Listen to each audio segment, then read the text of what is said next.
This investigation started because the Inspector General found classified information in a non-secure setting, and the FBI went to a law firm and found this information. They seized at least one computer and at least one thumb drive. Did you need an immunity agreement to get those? It was not, I don't think there was immunity. In fact, I'm certain there was no immunity agreement used in connection with that. So, did it really take the FBI a full year to figure out that Cheryl Mills and Heather Samuelson also had computers with classified information on? No, it took us to that point in the investigation to insist that we try to get them. Were you getting them because they had classified information or because there was some other information you wanted? No, we thought those were the tools, as we understood it, that had been used to sort the emails. And the investigative team very much wanted to understand, if they could, whether there was an electronic tale of how that had been done. Because the big issue was, what did they delete, what did they keep? But why did you need an immunity agreement? Why didn't they just cooperate and hand them over? The law firm did, didn't they? Well, yes. That's a question really I can't answer. That's between a lawyer and her client and the Justice Department lawyers. For whatever reason, her lawyer thought it was in her interest to get an active production immunity agreement with the Department of Justice. The FBI interviewed David Kendall's partner, but did not interview David Kendall. Why didn't you interview David Kendall? I don't remember. I don't remember that decision. Going back to this Reddit post, this is put up on July 24th of 2014. You believe this to be associated with Mr. Gambetta, correct? Yes, I think that's right. This is the one that Mr. Jordan put up about the need to strip out a VIP's very VIP email address and a bunch of archived email. This is he's referring to a federal record, isn't he?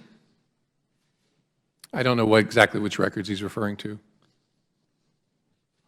How is this not a conscious effort to alter federal records? I mean, the proximity to the date is just stunning. I'm sorry, what's the question? How is this not a conscious effort to alter a federal record? Well, it depended on what the record was and exactly what he was trying to do, and whether there would be disclosure to the people they were producing it to, saying we changed this for privacy purposes. I just don't know sitting here. These are documents that were under subpoena. These federal records were under subpoena. They were under a preservation order. Did Mr. Gambetta destroy documents? I don't know whether that was true in July of 2014. They were under subpoena. Did he ultimately destroy federal records, Mr. Gambetta? Oh, I have no reason to believe he destroyed federal records. He used bleach bit, did he not? Yeah, the question is what was already produced before he used the bleach bit. He definitely, the reason he wanted immunity was he had done the bleach bit business after there was publicity about the demand from Congress for the records. That's a potential. And not just publicity, there was a subpoena. Right, that's potential. And there was communication from Cheryl Mills that there was a preservation order, correct? Yes. And he did indeed use bleach bit on these records. Sure. That's why the guy wouldn't talk to us without immunity. And so when you got immunity, what did you learn? We learned that no one had directed him to do that he had done it. You really think that he just did this by himself? I think his account, again, I never affirmatively believe anybody except my wife, but the question is, do I have evidence to disbelieve him? And I don't. His account is credible that he was told to do it in 2014, screwed up and didn't do it, panicked when he realized he hadn't, and then raced back in and did it after Congress asked for the records and the New York Times wrote about them. That was his shit moment. And that was credible.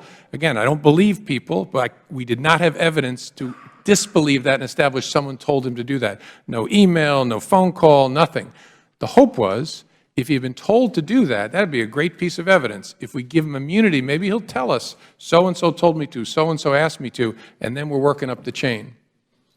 But he did indeed destroy federal records, and he was told at some point to do this, correct? Who told him to do that initially? When he was supposed to do it in December, and he didn't do it. Who told him to do that? One of Secretary Clinton's staff members, I can't remember sitting here, we know that. One of her lawyers might have been Cheryl Mills. Someone on the team said, we don't need those emails anymore, get rid of the archive file. This is what's unbelievable about this, because there's classified information, there are federal records that were indeed destroyed. And that's just the fact pattern. Let's go back to this Here's the other thing that I draw to your attention that is new. September 15th of this year, I issued a subpoena from the Oversight and Government Reform Committee. On these Reddit posts, 4 days later, they were destroyed or taken down. They were deleted. I would hope the FBI would take that into consideration. Again, we're trying under a properly issued subpoena to get to this information. Let's go to Heather Mills real quick.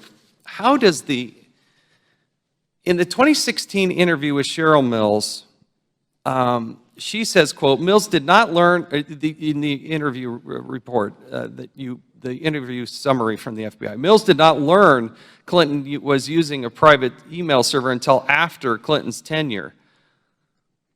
Back, also, you have this interview with Mr. Pagliano, who said he approached, quote, Pagliano then approached Cheryl Mills in her office and relayed a State Department employee's concerns regarding federal records retention and the use of a private server. Pagliano remembers Mills replying that former secretaries of state had done similar things, to include Colin Powell. It goes then on to a page 10, and this is what I don't understand. The FBI writes, Clinton's immediate aides, to include Mills, Abedin, Sullivan, and a redacted name, told the FBI they were unaware of the existence of a private server until after Clinton's tenure at State or when it became public knowledge. But if you look back at the email from Heather Mills, if you go back to 2010, this is to Justin Cooper, okay? Mills to Cooper, who does not, he works for Clinton's, he doesn't work for the State Department. FYI, HRC email coming back, is server okay? Cooper writes back, you are funny, we're on the same server. She knew there was a server. When there was a problem with Hillary Rodham Clinton's emails, what did they do? She called the person who has no background in this, who's not a State Department employee, no security clearance, and then tells the FBI, well, I never knew about that. But there's direct evidence that contradicts this. How do you come to that conclusion and write that in the summary statement that she had no knowledge of this? There was a problem with Hillary Rodham Clinton's emails. What did they do? She called the person who has no background in this, who's not a State Department employee, no security clearance, and then tells the FBI, well, I never knew about that. But there's direct evidence that contradicts this. How do you come to that conclusion and write that in the summary statement that she had no knowledge of this? We will make America great again.